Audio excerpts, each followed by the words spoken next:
Good morning, everybody. Welcome to Wednesday's edition of Morning Cuppa Hockey presented by Bet365.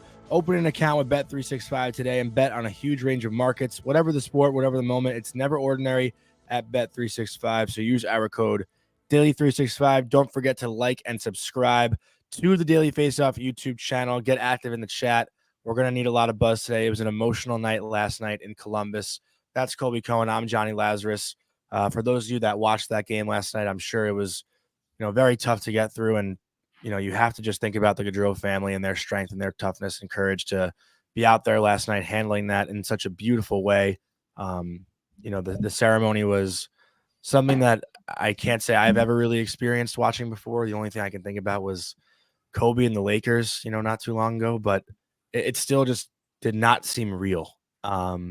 It's so hard to talk about, but Colby, I'll kick it over to you. Any, thoughts from last night's ceremony in Columbus honoring the Gaudreau brothers? Yeah, I mean, you can't help but just have basically a lump in your throat while you're watching it. I think, we've seen banner raising ceremonies before. We've seen, sports teams honoring members that have passed away. But I just think the magnitude of it and how young he was, and then seeing his wife and his kids out on the ice, I think that was probably for me the hardest part. All the players are wearing Gaudreau jerseys, which, it's hard. Like, a lot of guys in that room are really close with them, and not really just the room. Like you had, there's guys everywhere that were really close. Johnny played on Team USA. He played in all-star games. He was a super, super, well-liked guy. And I know not as many people at the NHL level knew Matty, but Matty was really the same way. Like I had the fortune of knowing him too, because of the local thing. So, look, I think Columbus, give them credit for sort of rising to the level of how important this was and how emotional and this was. And I think, they've done a great job. So, but I just can't imagine what it's like to be his family, having to, kind of relive it. Like, I'll be honest, like, it's not like I forgot about it, but you see the stickers on everybody's helmets. It's not as in your face as it was obviously when it happened, and watching that, like, it brings all of it. It really does bring it all back up. And so, Sean Monahan scores a goal in that game and points at the banner. Sean Monahan was holding one of Johnny's kids on the ice. I thought the letting 13 seconds run off the clock and not having a winger out there, that was you just don't, like, in a world of sports where sports, it's such a crazy business, and a lot of times the human element gets really brushed under the rug in pro sports. Like, it just does. To see a professional sports league do that, to see both teams, signing off on that, obviously something that would have had to have been discussed. I'm sure everybody was on board, players alike. And I thought they did a great job. Like, I thought it's a harsh and horrible situation. We've covered it. We've talked about it, but I think the Blue Jackets, along with the rest of the NHL, kind of rallying for it, I thought it was nice. And I really did think that, they did a good job in an impossible situation. And, I think one of the things that I personally have loved, seeing Johnny's dad on the ice with the Flyers quite a bit. Now you see him out in Columbus. I again, can't imagine it's easy, but hopefully it gives him some amount of, feeling closeness to his boys, which were, such a big part of his life for people that knew him and knew the family. So. Yeah, that, I just wanted to bring it back to that 13 seconds running off the clock. And again, like, I think anyone who is a human being in that moment, that was when I kind of like teared up a little bit watching, and even just talking about it right now, kind of brings emotions out a little bit. And I feel like when that puck was sitting there on the left wing part of the circle, you can kind of just like see him there stick handling, right? Like it's hard to not envision him there. But yeah, I mean, again, like hopefully the hockey world doesn't have to deal with something like this again. It's been very, very difficult. And I imagine the people that knew him, like you and, other people that I've heard talk about him and tell stories about him. And, everyone has done a really good job keeping his memory and legacy alive. Maddie too. I continue to see videos, continue to see tributes, and that's why it doesn't seem real. It feels like they're still kind of here because the presence has been so big. Yeah. Everyone. I think I saw recently all the players on the Blue Jackets went to his house for his daughter's birthday. Oh, I didn't even see that. Really? Yeah, they all went over there for awesome. her birthday. And it's we're not going to play the video for those of you who didn't see it, because honestly, I sort of assumed that everybody has already seen these videos. They've gone pretty viral across all the social media platforms last night. Excuse me. But if you haven't seen it, I would, I see someone in the chat who didn't get a chance to see it. I would say, yeah, just go throw his name in the search bar of X and watch the videos, because they're super touching and powerful. You kind of had to know that. I think I don't know if I've said this on our show before. I'm a believer in the hockey gods. Like I am. I think we hockey players, a lot of us, you don't really have time to grow up with a lot of religion when you're a hockey player. You just, I remember I miss Hebrew school every Sunday. Every Sunday you miss Hebrew school and getting threats that hey, you can't get your bar mitzvah if you miss Hebrew school, blah blah blah. Like, so there was no time growing up for religion. And when I was a kid, I always used to say, like, people would say, well, what's your religion? Like, and I'd say hockey as a kid. And even as an adult, like being around the game, I believe in the hockey gods. I believe in the karma of hockey, and not just in tragedy, right? I just think when you look at how a lot of times the outcomes shake out, I feel like you can always kind of point back to those things. So Sean Monahan gets a goal last night, his second goal of the season. You had to know it was coming. Like, you knew Sean Monahan was going to have a moment in that game. He gets tackled on the goal. He stands right up. He points at the banner. It probably was as bittersweet of a goal that he's ever scored.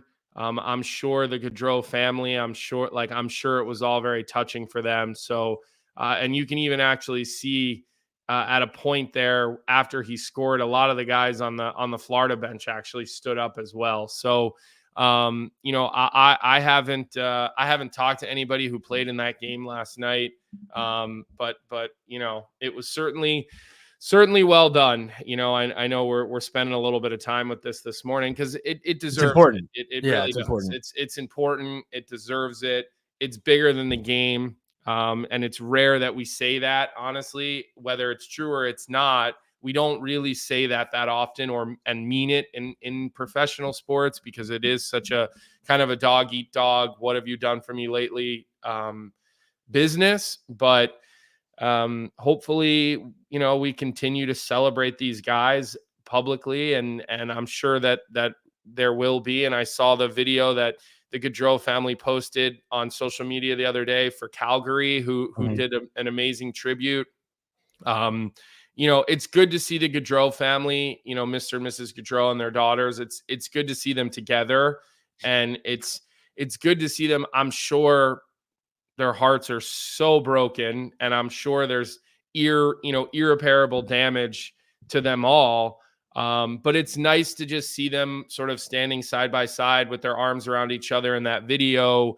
And they're not, the last images we had of Guy, when this happened, he couldn't stand up. His parents literally could not stand up straight. So I think the hockey world is helping give them strength, and it's just nice to see them together embracing. And it's nice to see Meredith and her kids out on the ice. And I think all of that is part of what makes the hockey community just, a special place. And I think our community, I'll put it up against any community. It's not a perfect place. But I argue this with people. I'll argue it till the day I don't have it in me to argue anymore. Hopefully that's never the case. But I think the hockey community is incredible. It's one of the reasons I get so sensitive and I get so, let's use the word triggered, which is not a word. I usually use the word triggered to make fun of you and others. But it's why I get so annoyed when we do have people in our industry that want to bring the hockey community down and bring the game down and bring the people down within it, because it is a beautiful community. It is. It's one, Johnny, you and I have been in our entire lives. We just, we know this community like the back of our hand. And, when you see certain people try to bring this community down, it's why I'm always so allergic to that. So, a little bit of a somber way to start our show today, but incredibly important to address it, incredibly important to celebrate these guys, incredibly important not to ever really take these guys out of our memory. Such a big part of the game. Yeah, beautifully said, Colby. Seriously, and I saw a couple of nice comments in the chat too. We'll finish with this. J-Rock just said it's an impossible situation, but could not have been handled with more class and respect by the teams, the players, and the NHL. And couldn't agree more with J-Rock. So with that, I know it's hard to transition, obviously, out of this, but I do want to get into our next segment, which is presented by Proraso, which is the most complete choice for shaving and beard care, made in Italy since 1948. Proraso has been a staple of Italian culture and barbershops globally for 4 generations. So get 15% off at Proraso-USA.com with our promo code Hockey15. That's in all caps, Hockey15. And speaking of in all caps, we'll talk about Jeremiah's Washington Capitals, who got their first win of the year last night. They beat the Vegas Golden Knights, a revenge game for Logan Thompson in net. Alexander Ovechkin becomes only the 6th player in NHL history with 700 assists, 700 goals, joining Wayne Gretzky, Yager, Dion, Esposito, Howe, and that is the 5 other names. Wait, who was the one guy on there? I Dion? Who's that? Marcel Dion. Marcel Diani? Dion. Oh, okay. Marcel Diani. All right. Is it Dion? Diani? Certainly not Dion. I thought it was Marcel Dion. All right. And look, I think it's Marcel Dion. I think it is. No, it's not. And I've been waiting for that because, of what you did to me last year with Tucson and Tucson, Arizona. So now we're even on that. It's certainly not Dion. I can tell you that. I know we have historians that are going to come after me in our chat that could back me up on that. But anyways, that's Marcel Dion. Tommy T agrees with me. No, he doesn't agree with you. Diani. No way. I think everyone's agreeing with me. I think this is no way. It's not Marcel Diani. No way. I swear. So then all the hockey people I've ever been around, especially some of those guys part of that old rivalry. Now it's becoming just an argument in the chat. I don't think anyone knows.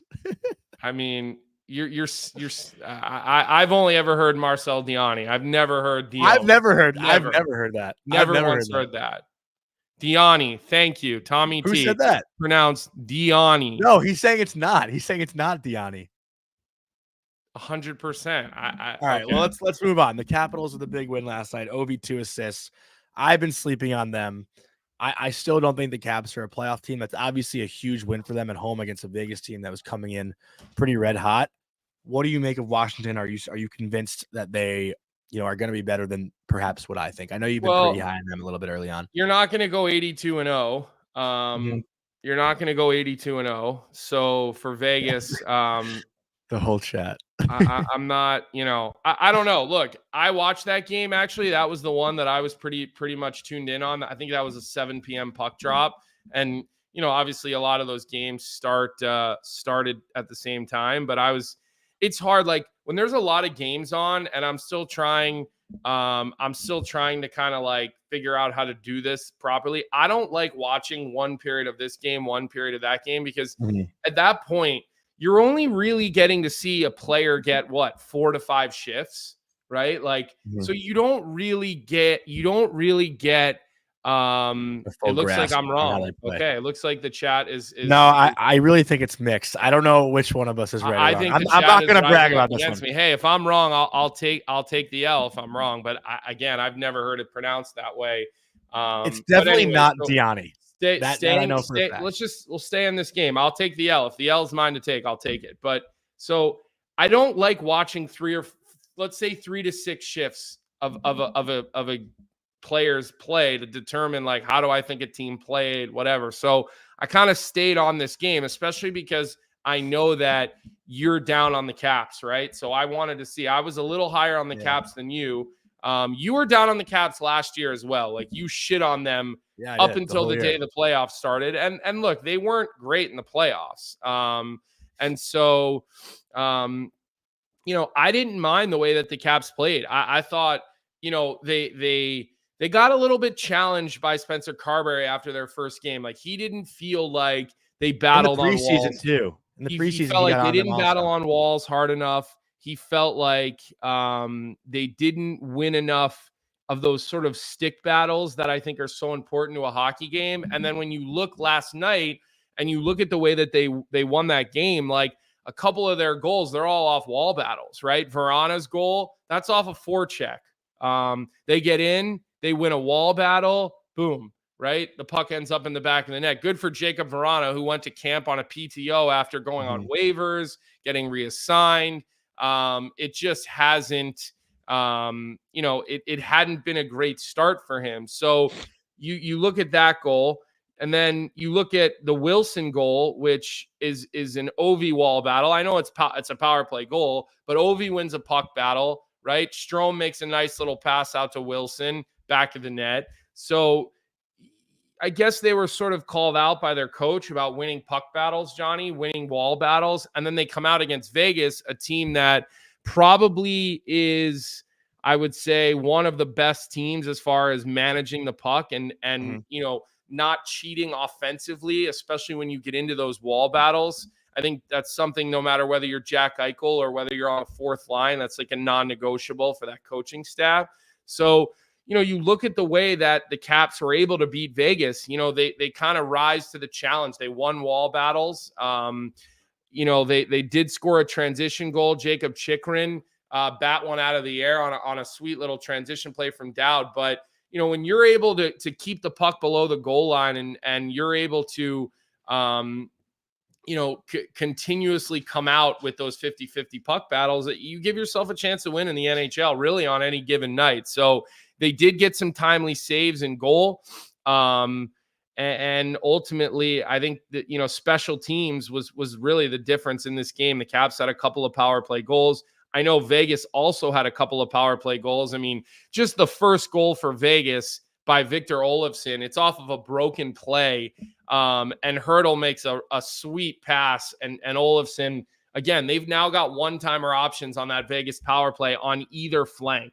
And Olofsson can fire it. I don't know if I ever realized how good of a shooter he had a sick one-timer in Buffalo in his rookie year. Like, he was always on the flank in Buffalo. Oh, and he scores from tough angles. You know, I didn't know that, Johnny, until I called a Hawks Sabres game in Buffalo, and he wired one.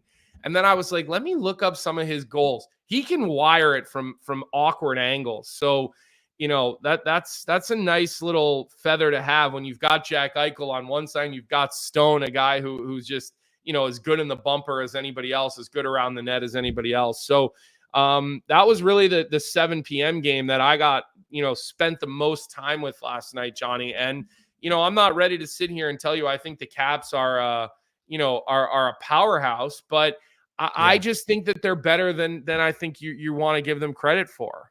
Well, one thing I will say too, the past couple of years, the Caps power play hasn't been what it used to be. And in the first two games, and granted, full transparency, I did not watch a second of the Capitals game last night. I was at a charity event till around 9:00. So I got home and watched the late night games.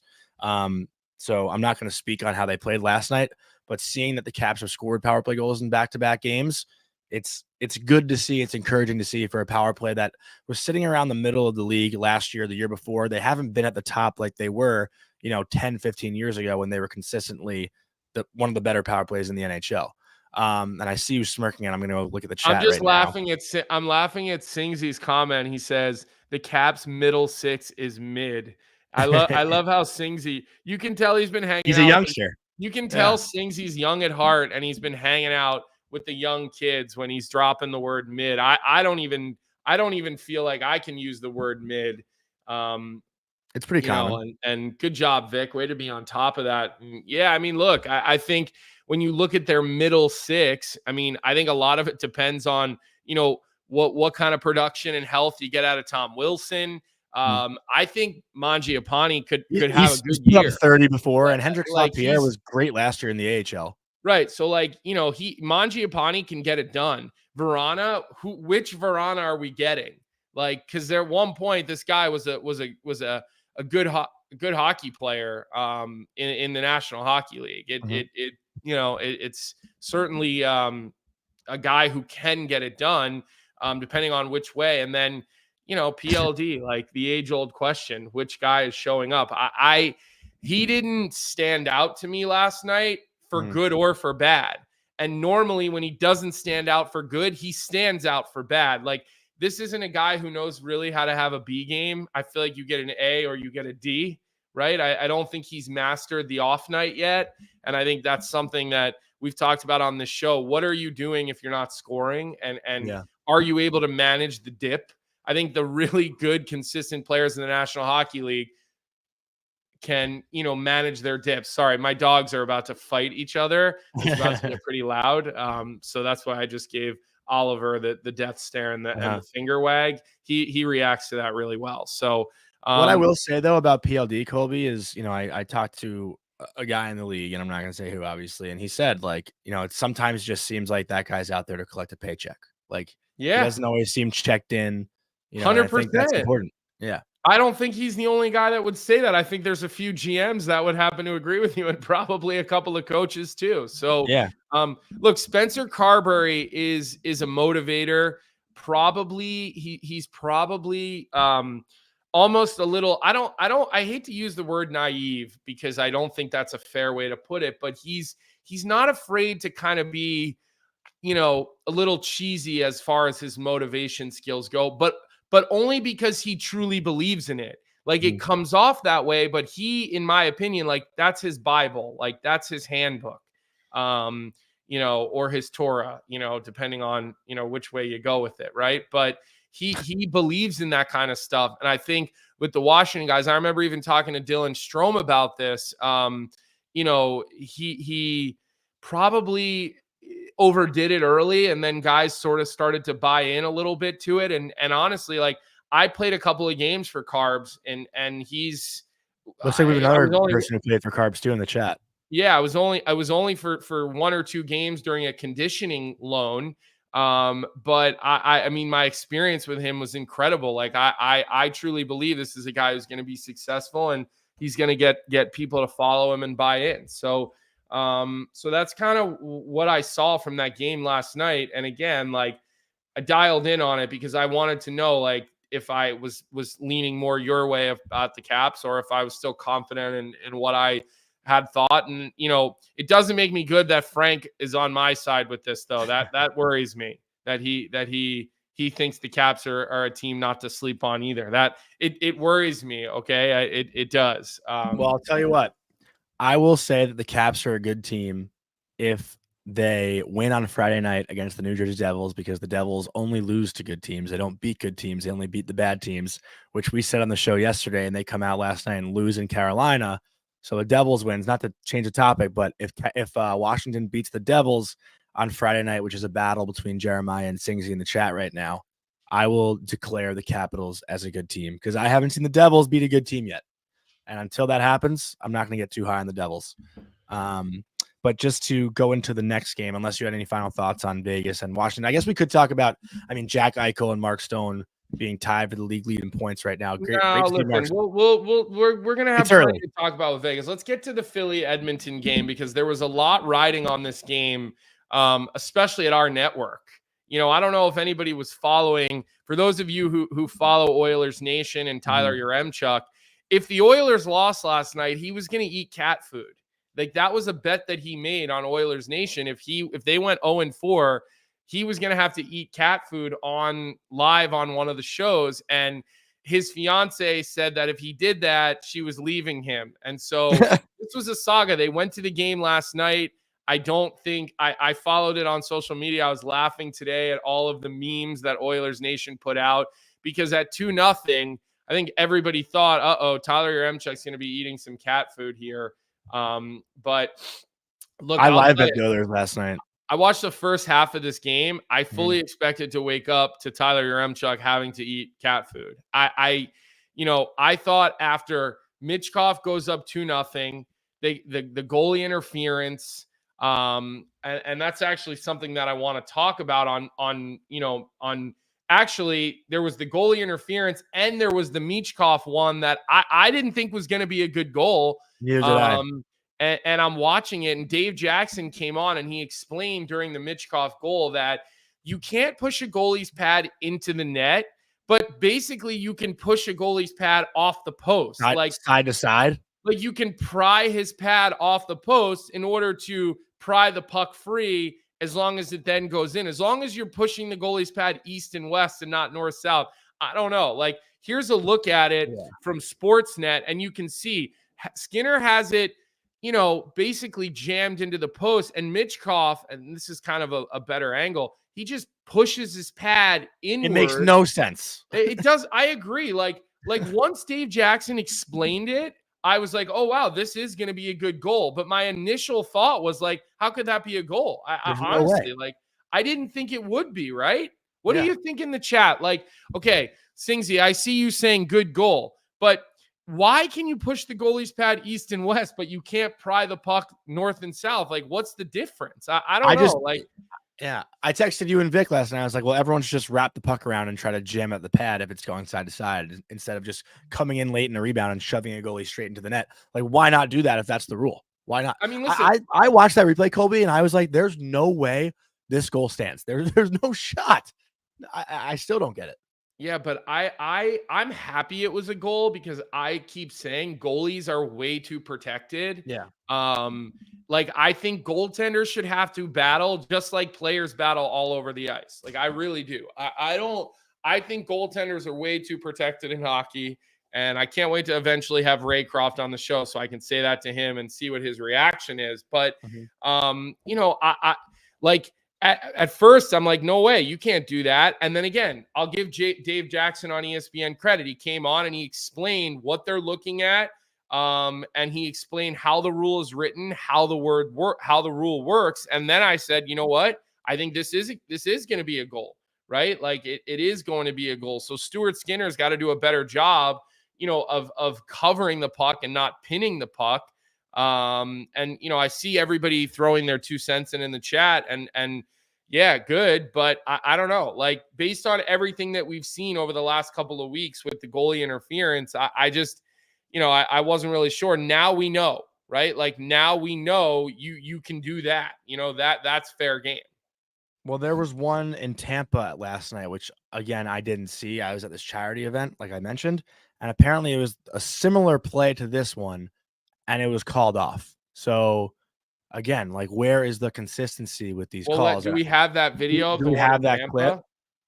And I see people commenting on it in the chat. Vic's going to pull it up. He doesn't have it yet, but he's going to find it. So while Vic works on that video, how about we just talk about the youngsters in Philly? We talk about Michkov gets his first 2 goals. They're both on the power play.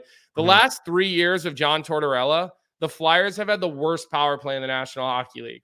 3 years running, 12%, 15%, 12%, something like that, right?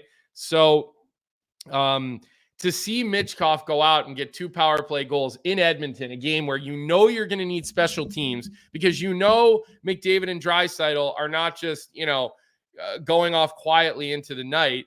That's got to excite Flyers fans. And you know what? I've kept hearing about Jet Lochenko's speed, the 18-year-old. The kid can skate. I mean, he's obviously got some things to figure out. And like I said, who knows if he's a full season guy or if he plays his 8 games and he goes back to juniors, but he certainly doesn't look out of place. His skill level's certainly there. His speed is apparent. Like, he was one of the fastest guys on the ice last night. Yeah, no, the kid flies, and Vic has the clip ready now. So let's take a look at this similar play in the Tampa Canucks game last night, which was called off for goalie interference. A similar play to what we saw Michkov have in his first goal last night. So watch here. It's icy. Mikey Icy Man Well, just but shoves is it similar to me? He's but it's pitchforking north south. It's not he east west. pitchforks the goalie. So as long as we now know, again, I never knew this as part of the rules that you can pitchfork a goalie east west, but you can't pitchfork a goalie north south. So now we kind of know that. I don't have that big of a problem with this because I think this is different. Much different in my opinion. I don't think it's much different. I don't think it's much different. I do. See, I think that's much different. When you are pitchforking a goalie back, literally, that's a pitchfork. Like, you can't pitchfork the goalie's pad. I mean, to me, that's totally different. Shit. No, he really doesn't, though. He whacks at the pad and pushes it back. He really doesn't. I don't know. I see a difference between the two. What does everybody think in the chat? Do you guys think that those are the same two things, or do you see them as two different things? Like, to me, I see them as completely different things. Singsy says he thinks that should be a goal. Like, I knew that you couldn't do what Easymont does there. I knew that. But I didn't know that you could do what Mitchkov does. I don't know. Like, to me, it's crazy. He's pushing the pad in. He's, that's the pitchfork there. I don't know. Yeah, this is Tommy T just said goalie interference is like a crisis in the Middle East, unable to resolve. But I mean, this is like, I think the problem right now is that you're not wrong. A little bit of a different magnitude. Yeah, but I can't disagree. It's hard to disagree with you on that one. It's just the problem is that nobody knows. Like, I was so sure that Mitchkov's goal was coming back. I was. But I will tell you this. I'm more confident than ever that I now know what goalie interference is as far as players in the crease. Like, well, let's go to Hyman's, because I thought Hyman's was a for sure great call. Goalie interference. He goes right through the blue. Yeah, he knocks into the blocker. Right. I mean, this was an easy call. Like, I mean, this was an easy call. You see him make contact. Here's one thing that, again, I'll go back to Dave Jackson on. Did a nice job explaining this on the broadcast.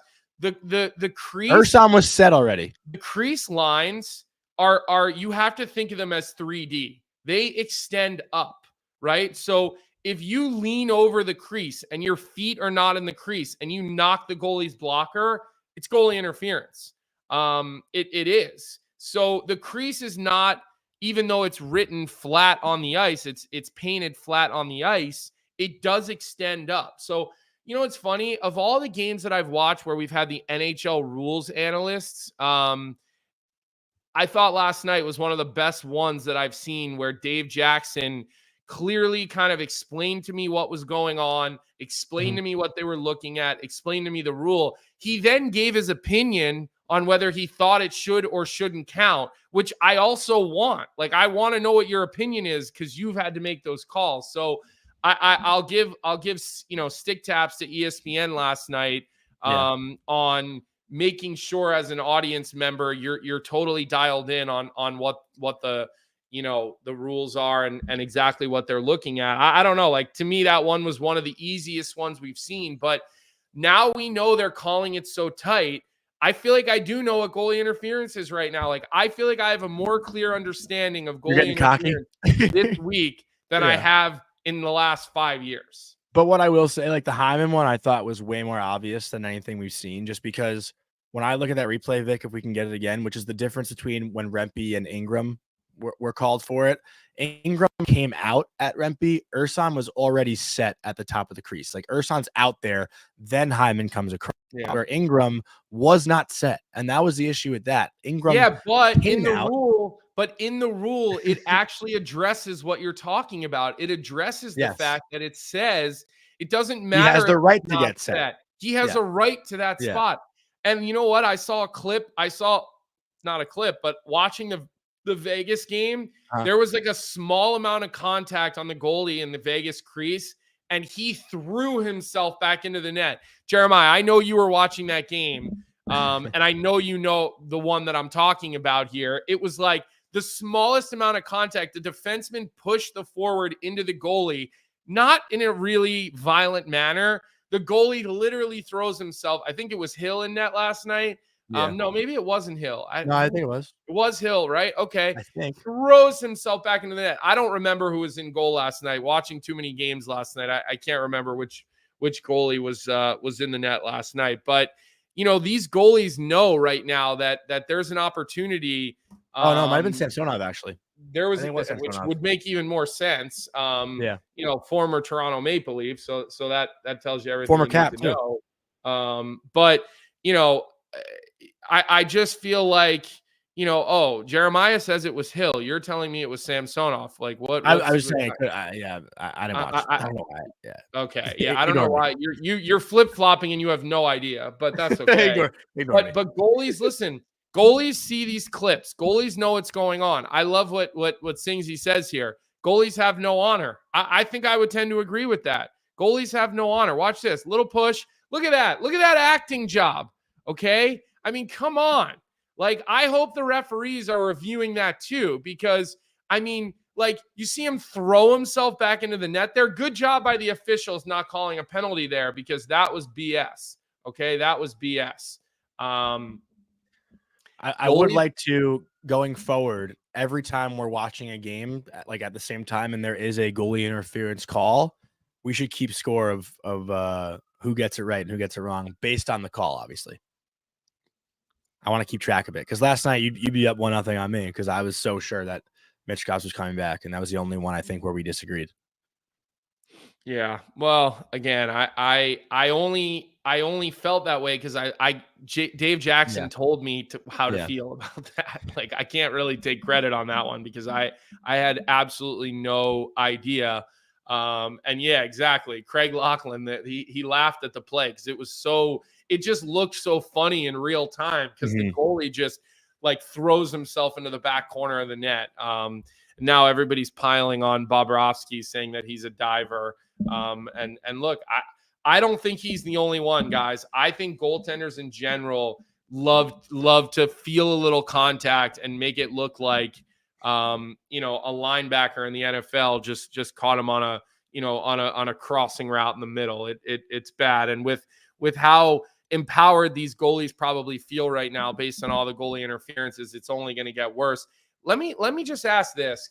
Yeah. If we're not hurting people and goaltenders are not being hurt, why are we doing things to take away goals? I thought the whole point of the NHL was goals. I thought everything we always do is for more offense. So why are we now getting so, rigid on goalies established? Like, let's change the rules and make it a free for all. The goalies shouldn't be this protected class. Like, run a goalie. But why not make a goalie battle for position? I think it was one of our guys, David Roth, who tweeted at us. You and I both, I think he's a Rangers guy, right? He's in our chat quite often. A lot of times he catches the show later. He came for us. He did not like that we were saying that it should be a free for all and the goalie should have to battle for position. So that's how I feel. Well, look at last night. There are comments in the chat about Stuart Skinner last night. He basically steps in the way of Sean Couturier. There was no penalty called in the play, but then Troy Stecher has to come in and fight Sean Couturier, because when your goalie gets hit, if you don't drop the gloves, you're gonna fucking hear about it. So Stecher, quick reaction, new to Edmonton, wants to obviously make an impression on teammates, stand up for his guys and on home ice in front of the fans. And he fights Sean Couturier, who's a much bigger guy than him. But that wasn't called for goalie interference because Skinner looked like he leaned into Couturier a little bit, but that should be a penalty on Skinner. That's interference on him. I think and when goalies are coming out like that, they should be part of the play. I just don't understand it. I don't like it. I'm going to bitch about it a lot this year. Be prepared. But Tommy T, that F-bomb is allowed. That F-bomb was allowed. Let's just wrap on this game because, hey, everything went against the Edmonton Oilers last night. Shorthanded 3 times in the first 10 minutes. Everything. Their penalty kill continues to be dreadful. And they did lose some guys that killed penalties, right? Desharnais killed penalties. Ceci did kill some penalties. I think Fogle. Fogle was a good penalty killer. So they did lose some guys, but their penalty kill is atrocious. Look, with the way it's gone for them and the fact that the goal gets disallowed again, Corey Perry takes a dumb penalty. It gives the Flyers a power play. Michkov gets 2 goals. Bobby Brink's goal is puck luck. He's looking for a guy in front. He gets a bounce. But ultimately, the big boys, they just made big plays, right? Draisaitl, McDavid, Bouchard, they hook up for a goal. McDavid gets the breakaway. And then he sets up Draisaitl after the Sam Ersson save. And at the end of the day, they get a little depth scoring from Connor Brown last night. He's looking back to see if he has a 2-on-0, right? I think that's why he's looking back. He wants to gauge who's with him. Is one of his teammates closer? Is it a flyer? I don't know what Travis Konechny's doing there. McDavid's looking back because we had the over on his shots and he didn't want to shoot the puck. Okay, so you didn't hit on. Was that what you needed? Just that? No. He shot the puck. He had one shot going into overtime. He passed up every opportunity he could have had. He should have had 10 shots on goal last night, but he was looking back door every single time he was around the net. I don't know what's going on. He's allergic to shooting the puck, but I was pissed last night. Well, look, I think that's a big win that gets them back feeling pretty good. I like the way Ekholm played last night. Like Ekholm played with massive attitude last night. You could tell he's frustrated. He's pissed off. Like he's a bear of a defenseman, man. The way he grinds you down low, the way he matches up against the other team's top forwards. I mean, not a lot going for Travis Konechny 5-on-5. Not a lot going for Couturier 5-on-5. Just, look, you're going against Ekholm all night, who's not a fun player to play against, right? Mm-hmm. So, he's earned his reputation really well. So, big win for the Oilers. I think now they can kind of put all this nonsense of their slow start behind them and start going the right way. Because again, the way that they won, they come back down to. They have another disallowed goal. They could have folded their tent last night. They really could, but they battle back on home ice and they get a win in overtime. I think you can sort of build off that and you can take, a certain level of moxie away from a game like that, Johnny. Yeah, fair enough. And let's get into our next topic. But before we go to the next topic, though, if you're with us and you're liking this episode, subscribe to the Daily Faceoff YouTube page. Like this episode if you're in the chat. Those things are really important for us. We're going to bring that up constantly throughout the show, and we're always going to try to remind you guys to jump on with that stuff. Get in the chat. We do have, I think we're supposed to have Pat Maroon on with us today at some point. He's texting me. Yep. He did text you, so he'll be on in a little bit. So we'll pick his brain about some of this goalie interference stuff. Actually, I know we spent a lot of time with it, but he's a net front guy on a power play. Yeah. So this directly affects him. So we'll ask him about some of these things. Obviously, they've been on a road trip. So stay with us because he will be joining us live here in the next, 10, 15 minutes? 15, yeah, I'd say 15 or so. So 10, 15 minutes, we'll get him in with us. And again, throw the like, throw the subscribe, and let's move on to the next game, Johnny. Not much to talk about with this game, but we got to acknowledge Philip Gustafsson, the 15th goalie in NHL history to score a goal. And he scored that in style, too. He came out like 10 feet out of the net, got down on one knee and let that thing rip. Really cool to see. I always love a goalie goal. I'm waiting for Igor Shesterkin to get his.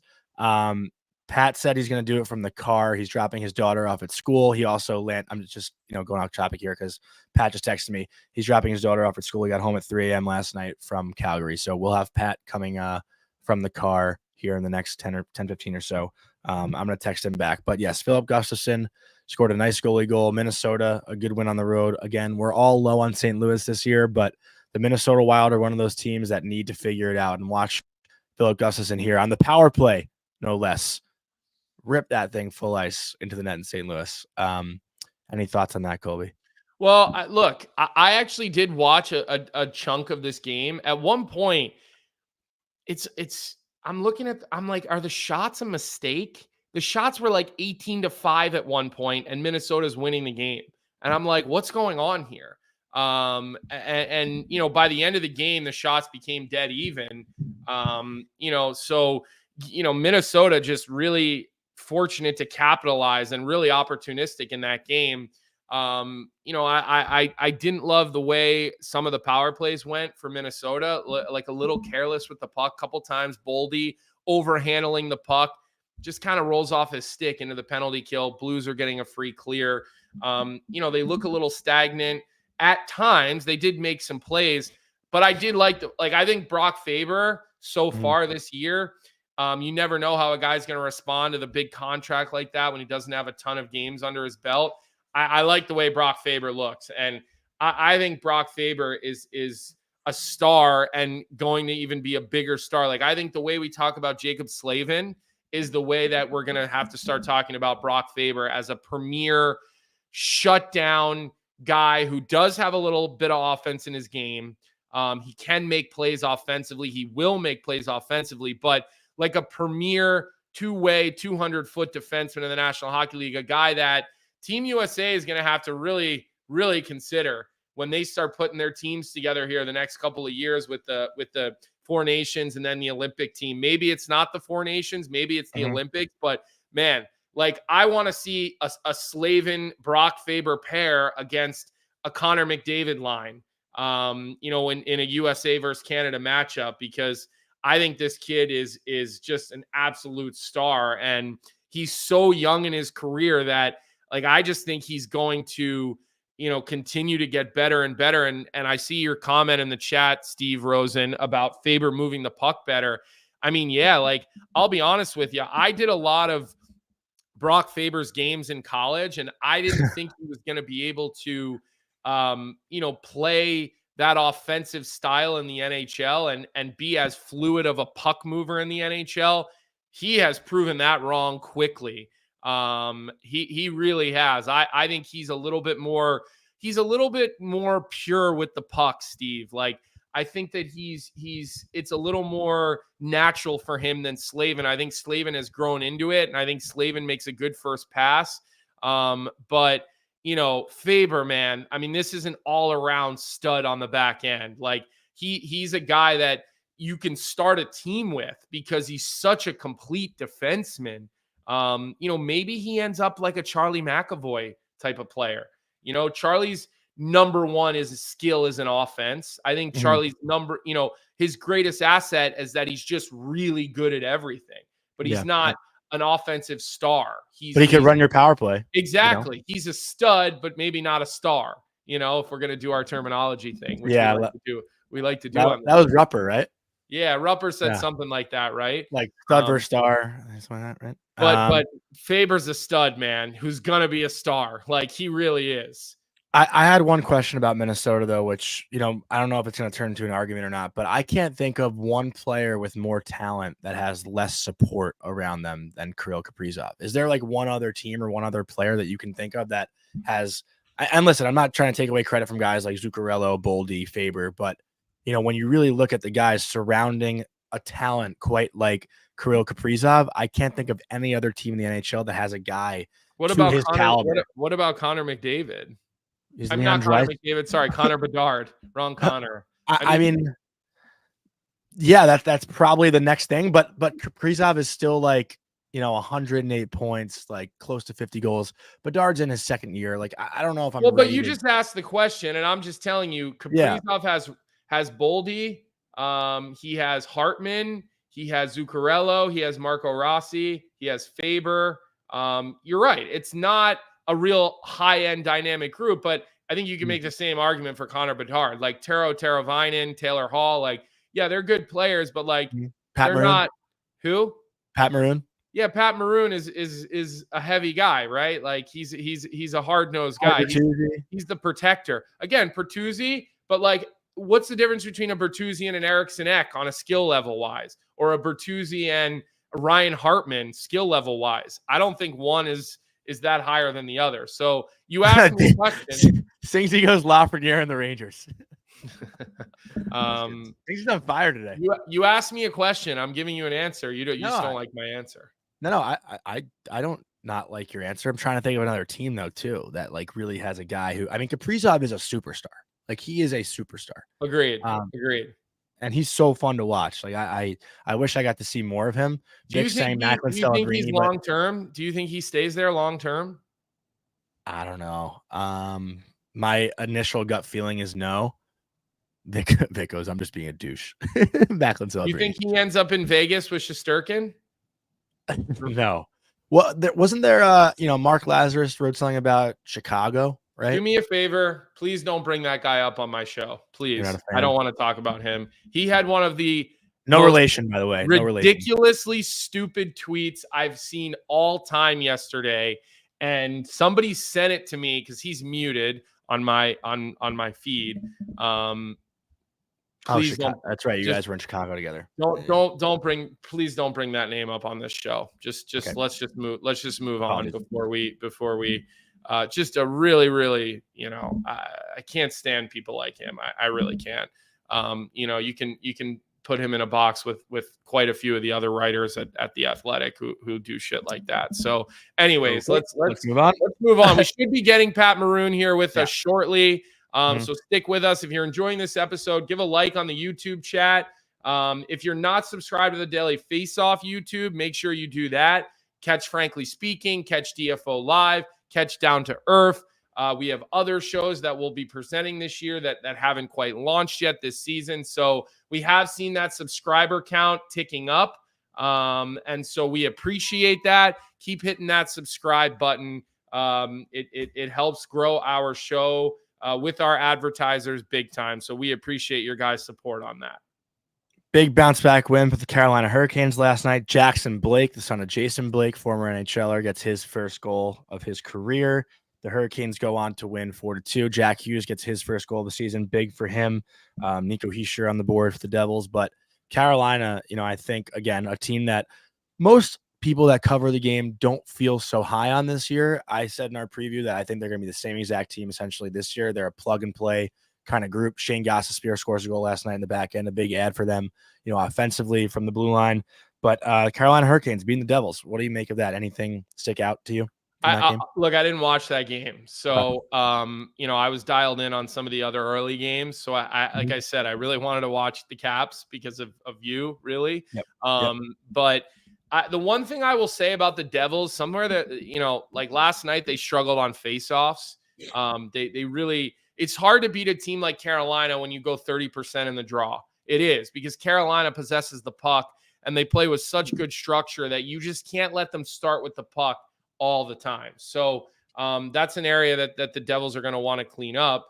I'm just looking forward to seeing this Devils team get healthy with two good goaltenders. Like the fact that Jake Allen is your backup and you have a guy like Markstrom, like that's a nice little tandem there. It really is.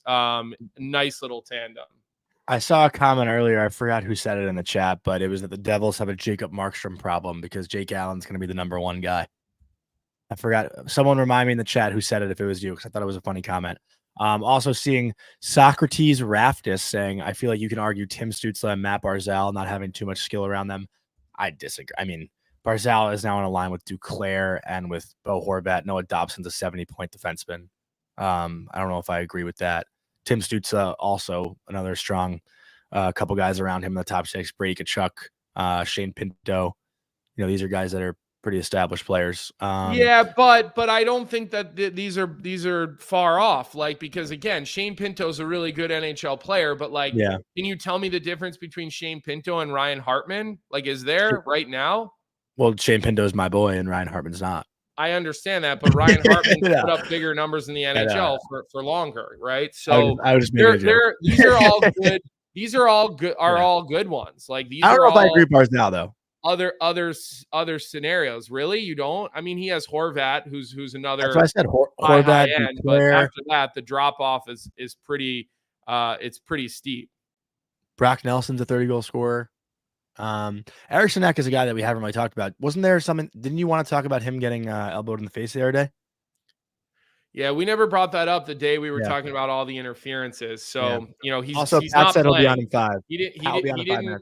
He did not. He hasn't played. Like he didn't play last night. I don't believe.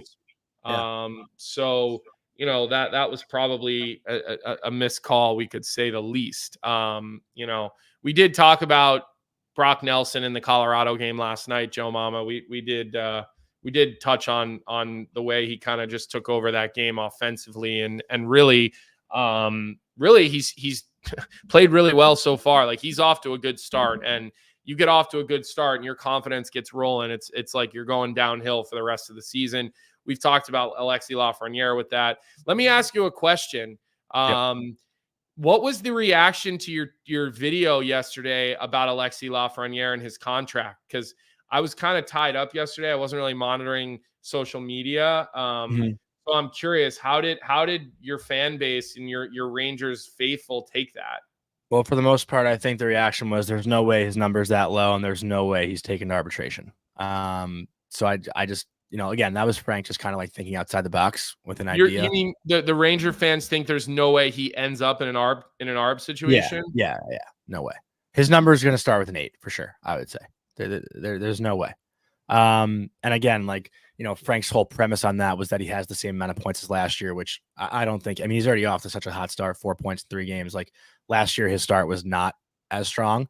And again, like with the way the power play looks right now, I do think he'll get his look at some point. He'll get an opportunity. I mean, the power play was better the other night. I mean, it was. Yeah. They were moving the puck, they were zipping.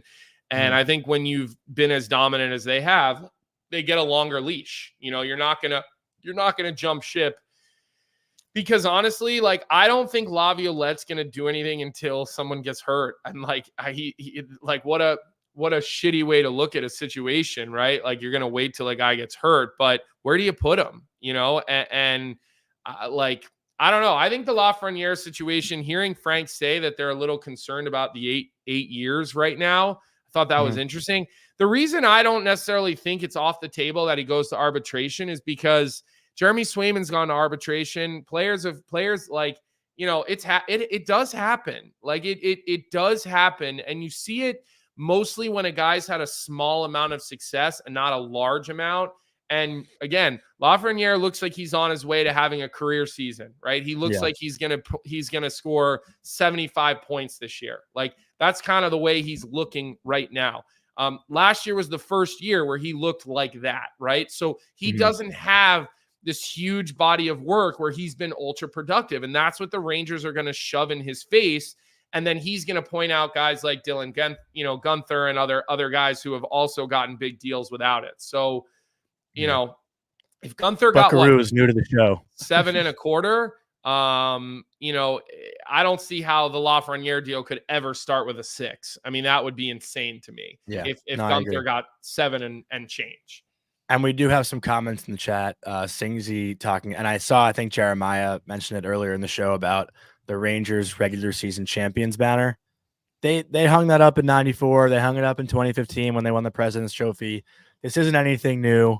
They won the President's Trophy last year. They technically are the number 1 team in the regular season. I think every other organization hangs a banner that says like President's Trophy winner. Maybe the terminology on the banner is pretty stupid, but Sigsy, I don't know what do you want me to say, man? They like listen, it's weak. Like, let's be honest. It is. It's weak. But like, every team does it just with different terminology. Don't be such a homer that you can't call things out when they happen. All right. But it's not like they're the only team that's hung a banner for the President's Trophy. They're not. Every team does it that wins the President's Trophy. They just have it as the President's Trophy winner. Yes, but they're the only team that you have their bed sheet set. And so that's what we're going to talk about on this. Now I'm going to root for the Devils to win the President's Trophy this year just so they do the same fucking thing and I can shit on Devils fans for it. They did not do a banner raising. What did I just say? Banning raiser. They didn't do a banner raising, by the way. They just like showed it up in the rafters already. They had that and the division champions hung up together. And Joe Tolleson, who's the PA announcer for the Rangers, was like, let's take a look at the new banners that were hung from last year's team. And then they showed it and that was it. It wasn't like a ceremony. It wasn't anything. But I literally tweeted the picture of it and I was like, I know I'm feeding the trolls here, but there's some new banners to show in MSG for the Rangers. And that's all there is about that. But before Pat joins, we should talk about the Nashville Predators. 0-3 start. They lose 7-3 to the playoff Seattle Kraken team last night, who Colby and I still have that bet on this year. But what a disaster going on in Nashville. Do we know what we're betting on, or we haven't actually set what we're betting on? A year of free meals at the corner store. Yeah, okay. You're on your own on that one, pal. No, I don't think we have a bet. All right, so we'll have to set some parameters for that bet. Yeah. So you think the Seattle Kraken are a playoff team? Yes, I do. Okay.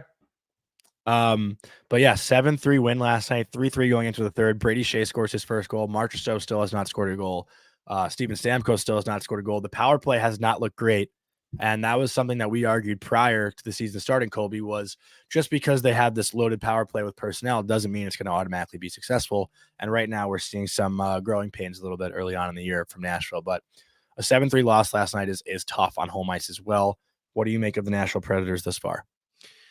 So I'm really not surprised that it's Steven Stamkos is off to a little bit of a slow start because, a guy who's only ever played in one place. So this is the first time there's anything new for this guy in his life in what is he, 16 years or something like that with Tampa Bay, something along those lines. 07-08 was his rookie year, I think. So, I think that when you take that into account and you remember that we're talking about human beings and we're talking about human beings that are routine based, a lot of them superstition based. I think I'm not shocked to see this with Steven Stamkos in particular. I thought it would maybe take him a little bit of time, to get dialed in and get comfortable with his new surroundings, his new settings, his new routine. He's had the same coach forever. Now his meetings are a little different. You get to the rink, instead of power play being at 5:15, maybe it's penalty kill at 5:15 and power play at 5:45, and things that he has just been so inherently used to in Tampa Bay with John Cooper for as long as any of us can remember. So I think Stamkos will be totally fine.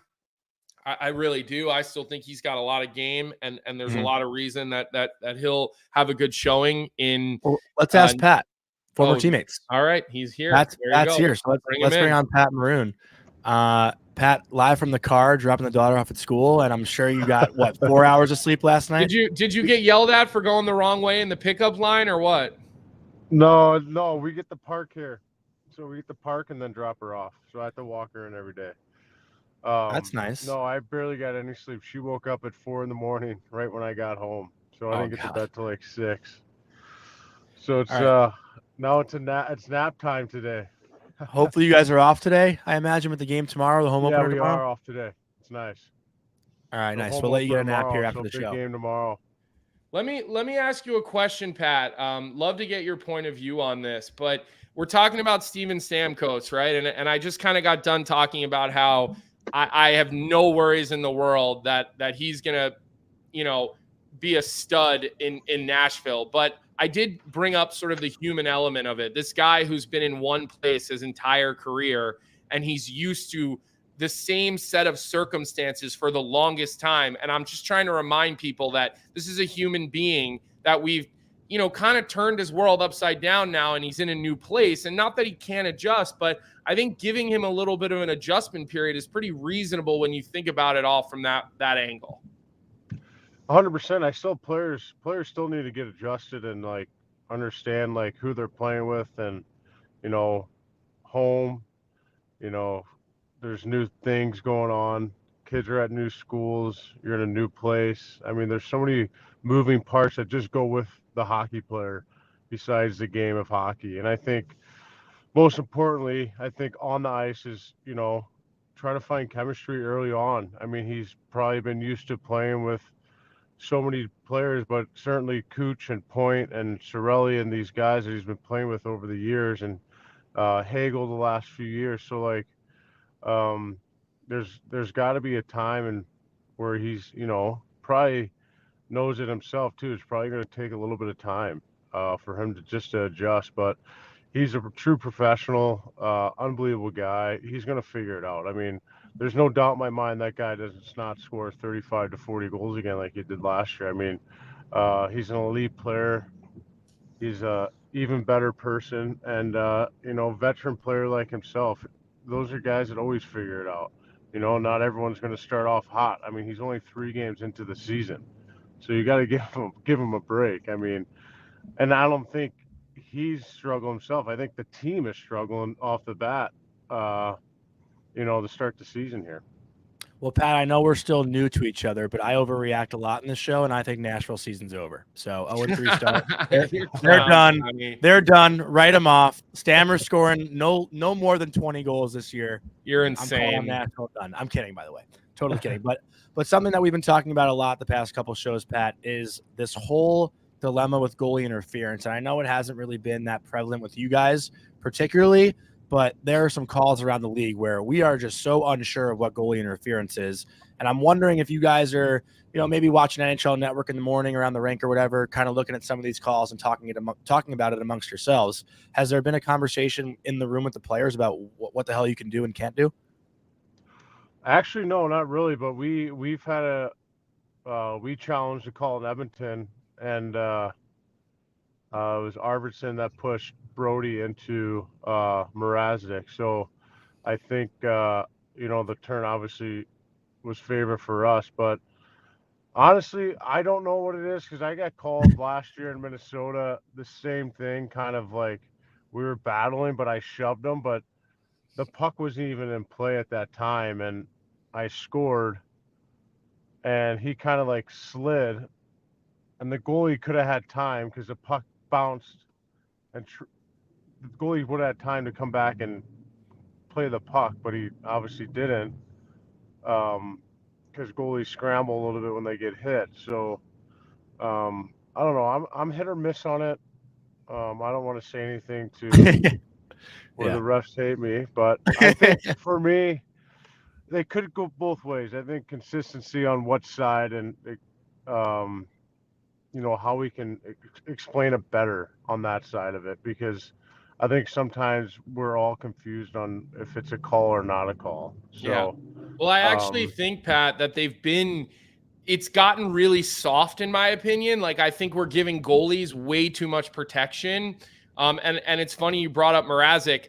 I love that Peter Mrazek is not a diver. Like, Mrazek is actually a battler, not a diver, which I respect. And I feel like we don't have a lot of those guys. Now they know they can almost bump into you. Like, they come and find you, bump into you, okay? And then they're drawing themselves penalties. So, I would say that I feel like they are setting a standard right now, and it's just a really, really soft standard.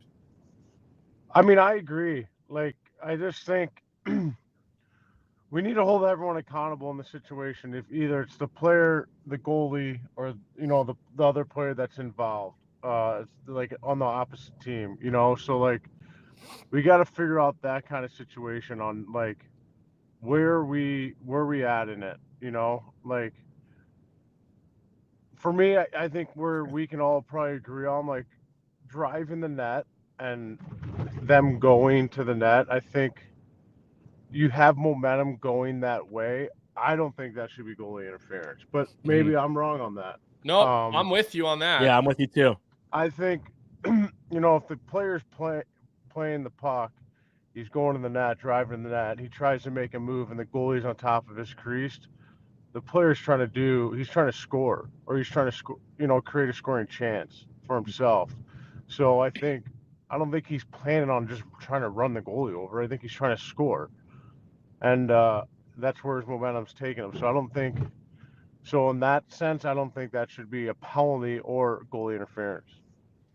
Pat, we have a funny comment in the chat from Clark Kellogg. He says, Pat, stop looking at us. We won't think you're rude if you keep your eyes on the road.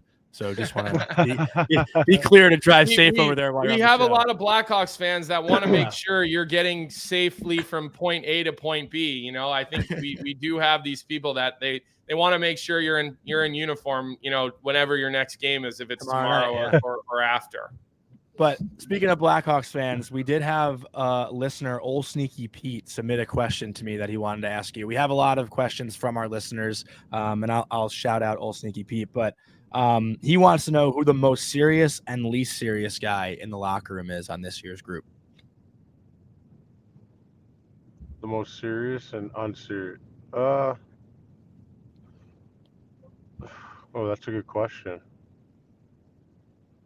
Ooh. Well, you don't really, the thing, Johnny, with this type of stuff is you're still kind of getting used to your guys. You haven't really necessarily seen them in all these moments yet. So I do feel like those questions can be a little bit tricky to answer early in the season, right, Pat? Yeah, I'm trying to think. We do. How about this here while you're thinking? We have one of our listeners, Dave Singer. He's big. He does a lot of the Spit and Chiclet shows. He's tight. He just made a comment in the chat that was pretty funny. He said, Pat just dropped off Connor Bedard at school. That's actually a pretty good one. I'm trying to think where like most serious, not so serious. Like, oh man, I mean, could be you. Maybe Bedard's the most serious. I heard they had to take his steel out of his skates to keep this kid off the ice. I think I saw Luke Richardson said something like that. This can go either way though, like intensity or like in moment games or like all around just competitive seriousness, like, you know, I don't know, competer seriousness. Foligno, I mean, I would say not so serious, but serious in the sense like that's a hard one to answer for me. All right, like, we can move on. Because I'm trying to think, like, not so serious in the room, like during the games, like loosening guys up and like trying to have fun with it. Yeah. I don't know, myself maybe. I mean, there's a lot of guys like Bertuzzi. Bertuzzi. Jesus Christ. Now you're bringing Bobo over to the Chicago Blackhawks, but that's all right. Because it's been a long night. Maybe it's been a long night. You just saw him in Utah a couple of days ago, so your brain's probably still spinning a little bit from that. But what do you think of the Calgary Flames last night? Because I'll be honest with you, like, nobody in the world expected them to get off to the start that they got off to. I mean, I don't think any of us picked them better than being a lottery team. And, so far, it seems like Jonathan Huberdeau and Rasmus Asplund are just leading the way out there in Calgary. And you guys took a tough loss to those guys. I think that was last night, right? Because you got home super late. What did you make of the Calgary Flames? I thought they were really good. They kind of stuck in the structure. They played very simple. They just kind of stuck to to their game plan. They got good solid D back there. They got some great forwards up top, but I think for me, most importantly, like especially this time of year, like you can see,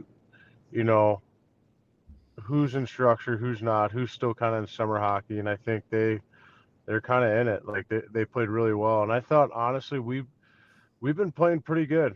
I thought last night, we took it to them a little bit. I thought we had more zone time than them. I thought I think a little more chances. They might have had a lot in the first there, but I thought we stuck with it. I thought we had a really good road trip. I honestly thought we could have walked away with at least 6 points this road trip. Obviously 5 would have been nice, last night in Calgary, but I thought Calgary played a solid, sound, structured game. They didn't really, try too much, kept it pretty simple. And when you do that, their skill guys kind of took it, in the ozone, took it in their own hands when they got it deep and kind of got moving around in motion. Let me ask you this too, Pat. Going into the last game of a four-game road trip? Yeah. Is it hard? Because sometimes, I think about this personally when like picking a bet for the night and whatnot. I'm not asking about betting, but I think you take into account that it's a team's last game of a long road trip. They're probably thinking about getting home. Is it only human nature to let that creep into your mind sometimes when you've been on the road for, let's say 7 to 10 days? I mean, it can, but I think for us, I'm sure for anyone, you want to try to steal 2 points. I know it's been a long road trip. Guys want to get home, but I don't think guys are kind of thinking about that. I think once we put our skates on, we're going. Obviously, it's human nature to think about that. And, obviously fans or, other spectators. But I think for us, we had such a good road trip going on there. I thought we had an opportunity to get 2 points there on the road again, come home with 5 points, which would have been a huge road trip for ourselves. But I understand where you're coming from in that aspect of it where, that could creep into guys' minds towards the end of the road trip. Colby says I'm a shitty bettor, but I take stuff like that into account, and that's why I'm pretty good at it. But how's your record this year? Well, McDavid doesn't want to shoot the puck, so we lost last night. Okay. What are your early impressions of Connor Bedard, Pat? Because, you get a chance to see him from a distance last year. You get to be in training camp with him, obviously. Now you guys have just started the season on a road trip. I know on the road, guys are spending a lot of time together, which is why I think road trips in the beginning of the season can sometimes be a good thing. But just getting to watch him up close and personal on the ice now, competing in games. What are your early impressions? Anything really surprise you maybe or catch you off guard? I think how he's like a true competitor. He competes. He works on his craft every single day. The way he works in practice, the way he stays after practice. Just the little things in his game that really come out to me is obviously offensibility, the way he can create offense by himself. The way he can make his line mates better. He creates opportunities from nothing, and I think that's unique in players. But he's going to be a tremendous player for us. He's going to have a big time year for us. I'm happy enough to get a front row seat for it this year.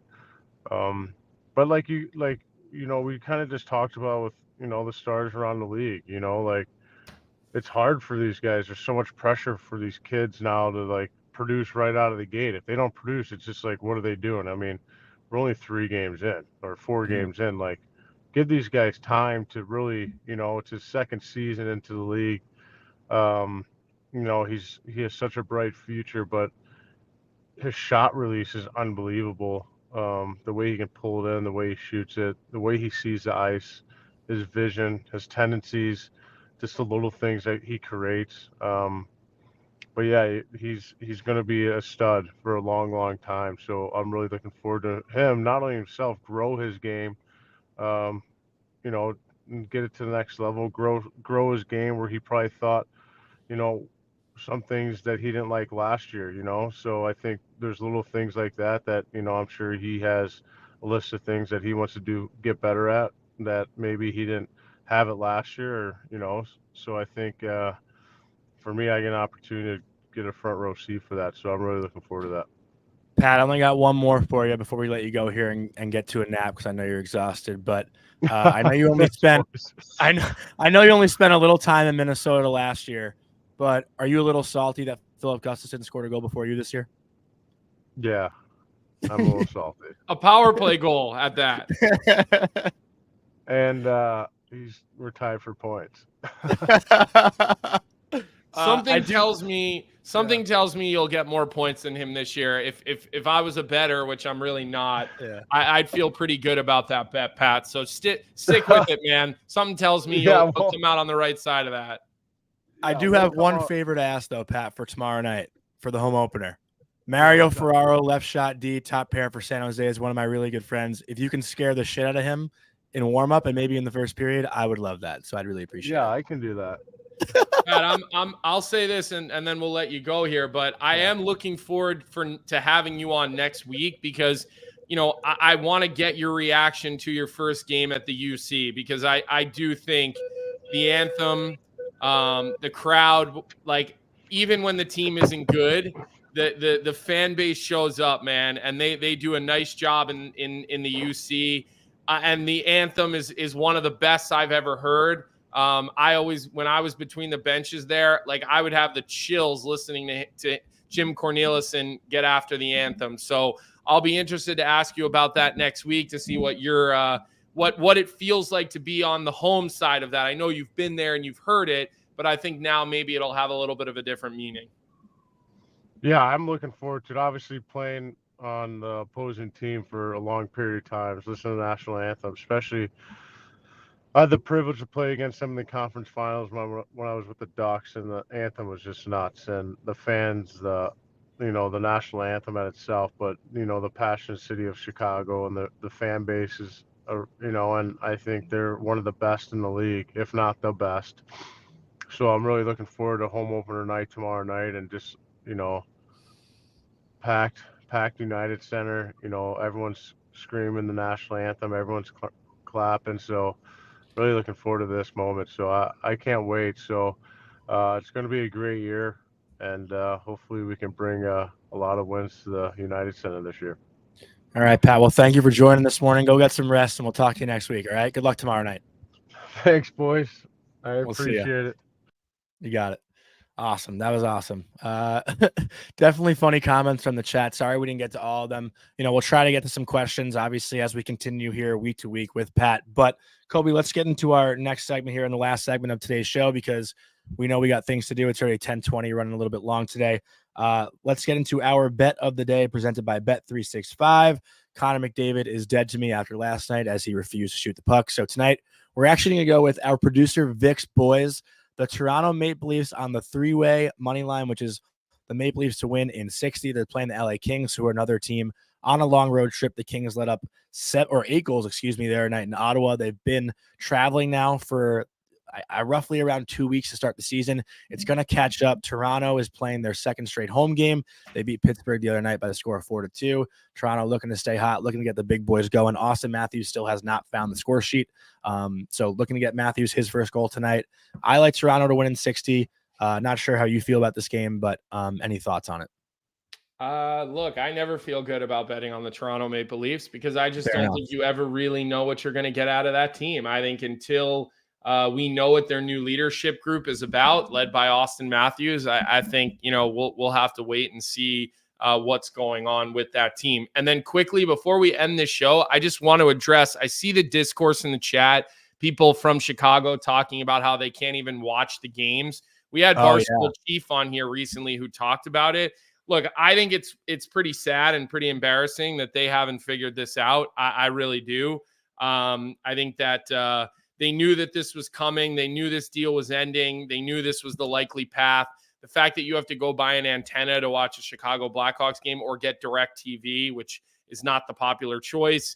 I think it's a shame. I think it's unfair to Chicago Blackhawks fans, especially because I can watch them because I'm out of market, right? So the fact that in market you're having this much trouble watching the Blackhawks. Chief wrote a great blog on Barstool the other day about it. It was completely fair.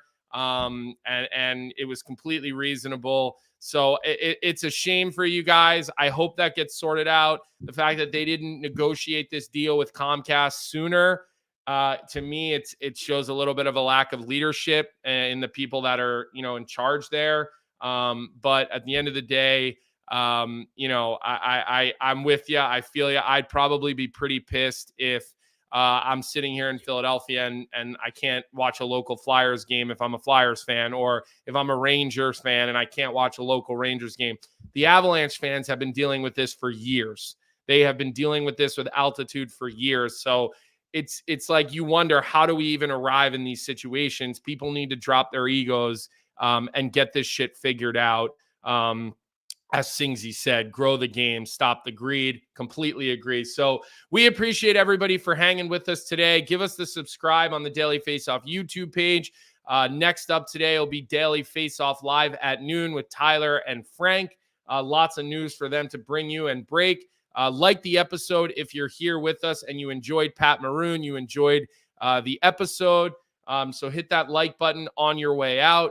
We're not sure what we're going to do tomorrow. We might bring on a guest. We'll see what happens with did you say Colorado plays tonight? That's the one that you're concerned about. So Colorado is the TNT late night doubleheader. They play the Boston Bruins at 9:30. And look, the Boston Bruins haven't had a beautiful start to the season either. Let's be honest. So the Bruins are going to be hungry.